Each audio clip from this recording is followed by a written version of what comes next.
environnement. Le bras armé de Trump, Scott Pruitt, contesté mais pas coulé. Cela aurait dû être un couronnement pour Scott Pruitt, l'administrateur de l'Agence pour l'environnement américaine, et pas.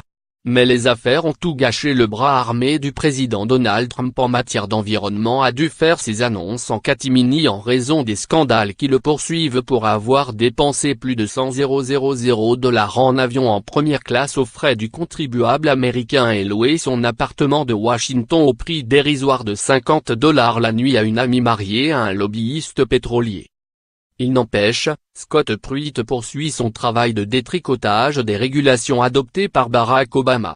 Mardi 3 avril, il a annoncé son intention de lever l'obligation pour les constructeurs automobiles américains de mettre sur le marché d'ici à 2025 des automobiles consommant en moyenne 4,35 litres au 100 km.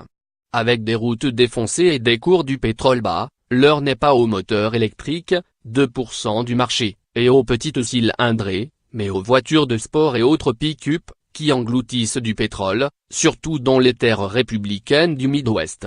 L'objectif des dernières années a été de faire aux constructeurs des voitures que les gens ne veulent pas acheter. Notre objectif devrait être de rendre plus efficientes les voitures que les gens achètent, a déclaré M. Pruitt.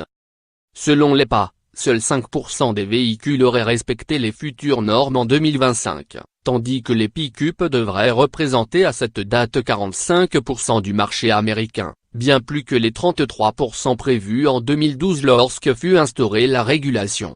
Pour les modèles 2016, 11 des 17 constructeurs présents aux États-Unis ont vu l'empreinte carbone de leurs véhicules se dégrader, les cancres étant General Motors et Ford.